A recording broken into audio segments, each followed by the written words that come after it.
ಅಸ್ಸಲಾಮು ಅಲೈಕುಂ ವರಹಮತುಲ್ಲಾಹಿ ವಬರಕಾತು. ವೀಕ್ಷಕರೇ, ನಮ್ಮ ವೀಕ್ಷಕರಲ್ಲಿ ಒಬ್ಬರು ಪಾಠ ಸಂಖ್ಯೆ 2ರ ಬಗ್ಗೆ ಕೆಲವು ಡೌಟ್ಸ್ಗಳನ್ನು ಕೇಳಿದ್ದಾರೆ. ಇಂದು ನಾವು ಆ ಡೌಟ್ಸ್ಗಳನ್ನು ಈ ವಿಡಿಯೋದಲ್ಲಿ ಕ್ಲಿಯರ್ ಮಾಡೋಣ. ಇವರಿಗೆ ಕೆಲವು ಅಕ್ಷರಗಳು 3 ಹರ್ಫಿ ಮುರಕ್ಕಬಾತ್ನಲ್ಲಿ ಅರ್ಥವಾಗುತ್ತಿಲ್ಲ. ಉದಾಹರಣೆಗೆ, ಇದು ನಮ್ಮ ಪ್ರಕಾರ ಸೀನ್ ಮೀನ್ ಕಾಫ್, ಆದರೆ ಇದು ಅವರಿಗೆ ಸೀನ್ ಬಾ ಕಾಫ್ ತರ ಕಾಣುತ್ತಿದೆ. ಇದೇ ರೀತಿ ಬಾ ಹ ರಾ, ಇದು ನಮ್ಮ ಪ್ರಕಾರ. ಇವರು ಹೇಳುತ್ತಾರೆ ಇದರಲ್ಲಿ ಬಾ ಎಲ್ಲಿದೆ. ಇದೇ ರೀತಿ ಶೀನ್ ಮೀಮ್ ಸಿನ್, ನಮ್ಮ ಪ್ರಕಾರ. ಇವರ ಪ್ರಕಾರ ಇದು ಶೀನ್ ಬಾ ಸಿನ್. ಇದೇ ರೀತಿ ನೂನ್ ಜೀಮ್ ಮೀಮ್, ನಮ್ಮ ಪ್ರಕಾರ. ಇವರು ಹೇಳುತ್ತಾರೆ ನೂನ್ ಜೀಮ್ ಮೀಮ್ ನಲ್ಲಿ ನೂನ್ ಎಲ್ಲಿದೆ. ಇದೇ ರೀತಿ ಲಾದ್ ಹ ಯಾ, ಯಾ ಎಂದರೆ ಈ ರೀತಿ ಬರುವುದಲ್ಲವೇ. ಐನ್ ಲಾಮ್ ಯಾ, ಯಾ ಈ ರೀತಿ ಬರುವುದಲ್ಲವೇ. ಮೊದಲು ನಾವು ಈ ಪ್ರಶ್ನೆಗಳ ಉತ್ತರವನ್ನು ನೀಡೋಣ. ಸೀನ್ ಮೀನ್ ಕಾಫ್, ಬಾ ಹ ರಾ, ಶೀನ್ ಮೀನ್ ಸಿನ್, ನೂನ್ ಜೀಮ್ ಮೀನ್, ಲಾದ್ ಹ ಯಾ.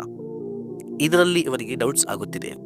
ಇಲ್ಲಿ ನೀವು ನೋಡಬಹುದು ಸೀನ್ ಮೀಮ್ ಕಾಫ್ ಈ ರೀತಿ ಬರುತ್ತದೆ. ಇದರಲ್ಲಿ ಕೆಳಗಡೆ ಯಾವುದೇ ಚುಕ್ಕಿ ಇಲ್ಲ. ಇದು ಮೀಮ್ ಅಕ್ಷರದ ರೂಪಗಳಾಗಿವೆ. ಇದನ್ನು ಕೂಡಿಸಿ ಹಾಗೂ ಸೇರಿಸಿ ಬರೆಯುವಾಗ ಸೀನ್ ಬಾ ಕಾಫ್ ಈ ರೀತಿ ಬರುತ್ತದೆ. ಶೀನ್ ಮೀಮ್ ಸಿನ್, ಇದರಲ್ಲೂ ಸಹ ಶೀನ್ ಬಾ ಸಿನ್ ಈ ರೀತಿ ಬರುತ್ತದೆ. ಶೀನ್ ಮೀಮ್ ಸಿನ್ ಈ ರೀತಿ ಬರುತ್ತದೆ. ಬಾ ಹಾಗೂ ಮೀನಲ್ಲಿ ನಿಮಗೆ ವ್ಯತ್ಯಾಸ ಅರ್ಥವಾಗುತ್ತಿರಬಹುದು.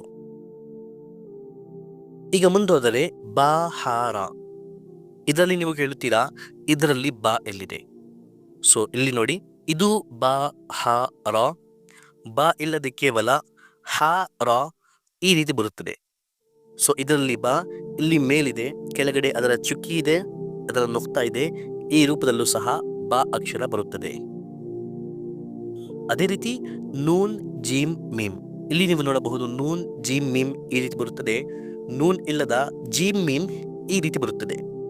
ಸೊ ಅದರಲ್ಲಿ ಮೊಟ್ಟ ಮೊದಲದಾಗಿರುವ ಈ ರೀತಿ ನೂನಿನ ಈ ರೂಪ, ಅದರ ಮೇಲೆ ನೂನ್ ಅಕ್ಷರದ ಒಂದು ಚುಕ್ಕಿ, ಇದು ನೂನ್ ಅಕ್ಷರದ ಒಂದು ರೂಪವಾಗಿದೆ. ಲಾದ್ ಹ ಯಾ, ಐನ್ ಲಾಮ್ ಯಾ. ಇದರಲ್ಲಿ ಇವರು ಕೇಳುತ್ತಾರೆ ಯಾ ಅಕ್ಷರ ಈ ರೂಪದಲ್ಲಿ ಬರುವುದಲ್ಲವೇ. ಹಂಸದಾಕಾರ, ಕೆಳಗಡೆ 2 ಚುಕ್ಕಿಗಳು. ಸೊ ವೀಕ್ಷಕರೇ, ನಾವು ಮೊದಲೇ ತಿಳಿಸಿದ್ದೇವೆ ಪಾಠ ಸಂಖ್ಯೆ 1 ಕೊನೆಯ ಭಾಗದಲ್ಲಿ ಯಾ ಅಕ್ಷರ ಹಂಸದ ರೂಪದಲ್ಲಿ ಬರುತ್ತದೆ. ಕೆಲವೊಮ್ಮೆ ಅದರ ಕೆಳಗಡೆ 2 ಚುಕ್ಕಿ ಬರುತ್ತದೆ, ಕೆಲವೊಮ್ಮೆ ಬರುವುದಿಲ್ಲ. ಐ ಹೋಪ್ ಈ ಡೌಟ್ ನಿಮಗೆ ಕ್ಲಿಯರ್ ಆಗಿರಬಹುದು. ಇನ್ನು ಮುಂದೆ ಇವರು ಇನ್ನೊಂದು ಪ್ರಶ್ನೆ ಕೇಳಿದ್ದಾರೆ. ಅದರಲ್ಲಿ ಇವರು ಬರೆದಿದ್ದಾರೆ ಈ ಅಕ್ಷರಗಳು ಬಾ ಮೀಮ್ ನೂನ್ ಯಾ ಸಾ, ಲಾಮ್ ನೂನ್ ತಾ ಸಾ ಕಾಫ್. ಇದರಲ್ಲಿ ವ್ಯತ್ಯಾಸ ಗುರುತಿಸಲು ಸಾಧ್ಯವಾಗುತ್ತಿಲ್ಲ. ಸೊ ಇದರಲ್ಲಿ ಮೊಟ್ಟ ಮೊದಲಾಗಿ ನೋಡಿ, ನಾವು ಮೊದಲೇ ತಿಳಿಸಿದ್ದೇವೆ ಅರಬ್ಬಿ ಭಾಷೆಯಲ್ಲಿ ಈ ಚುಕ್ಕಿಗಳು ಬಹಳ ಮಹತ್ವವಾಗಿವೆ. ಕೇವಲ ಒಂದು ಚುಕ್ಕಿಯ ಸ್ಥಾನ ಬದಲಾಯಿಸುವ ಕಾರಣ ಆ ಸಂಪೂರ್ಣ ಅಕ್ಷರವೇ ಬದಲಾಗುತ್ತದೆ. ಆ ಅಕ್ಷರವನ್ನು ಹೊಂದಿರುವ ಪದದ ಸಂಪೂರ್ಣ ಅರ್ಥವೇ ಬದಲಾಗುತ್ತದೆ. ಸೊ ಚುಕ್ಕಿಗಳನ್ನು ಗಮನವಿಟ್ಟು ನೋಡುವುದು ಕಡ್ಡಾಯ. ನೀವು ಕೇಳಿದ್ದೀರಾ ಬಾ ತಾ ಸಾ ನೂನ್ ಯಾ ಈ ಅಕ್ಷರಗಳ ಬಗ್ಗೆ. ಇದರ ರೂಪಗಳು ಇಲ್ಲಿ ನೀವು ನೋಡಬಹುದು. ಬಾ ತಾ ಸಾ ನೂನ್ ಯಾ. ಇದರಲ್ಲಿ ವ್ಯತ್ಯಾಸ ಹೇಗೆ ಗುರುತಿಸಬೇಕು? ಇದರ ಚುಕ್ಕಿಗಳ ಸ್ಥಾನ ಹಾಗೂ ಸಂಖ್ಯೆಯಿಂದ. ಮಿಶ್ರಿಸಿ ಬರೆಯುವಾಗ ಈ ಎಲ್ಲ ಅಕ್ಷರಗಳ ರೂಪದ ಆಕಾರವು ಒಂದೇ ಆಗಿರುತ್ತದೆ. ಬಾ ತಾ ಸಾ ನೂನ್ ಯಾ ಈ 5 ಅಕ್ಷರಗಳ. ಆದರೆ ಕೇವಲ ಚುಕ್ಕಿಗಳ ಸ್ಥಾನ ಹಾಗೂ ಸಂಖ್ಯೆ ಇದರಲ್ಲಿ ಬದಲಾಗಿರುತ್ತದೆ. ಉದಾಹರಣೆಗೆ, ಕೆಳಗಡೆ 1 ಚುಕ್ಕಿ ಬಂದರೆ ಈ ಆಕಾರದಲ್ಲಿ ಅದು ಬಾ ಅಕ್ಷರವಾಗುತ್ತದೆ. ಮೇಲೆ 2 ಚುಕ್ಕಿ ಬಂದರೆ ತಾ ಅಕ್ಷರವಾಗುತ್ತದೆ. ಮೇಲೆ 3 ಚುಕ್ಕಿ ಬಂದರೆ ಸಾ ಅಕ್ಷರವಾಗುತ್ತದೆ. ಮೇಲೆ 1 ಚುಕ್ಕಿ ಬಂದರೆ ನೂನ್ ಅಕ್ಷರವಾಗುತ್ತದೆ. ಕೆಳಗಡೆ 2 ಚುಕ್ಕಿ ಬಂದರೆ ಯಾ ಅಕ್ಷರವಾಗುತ್ತದೆ.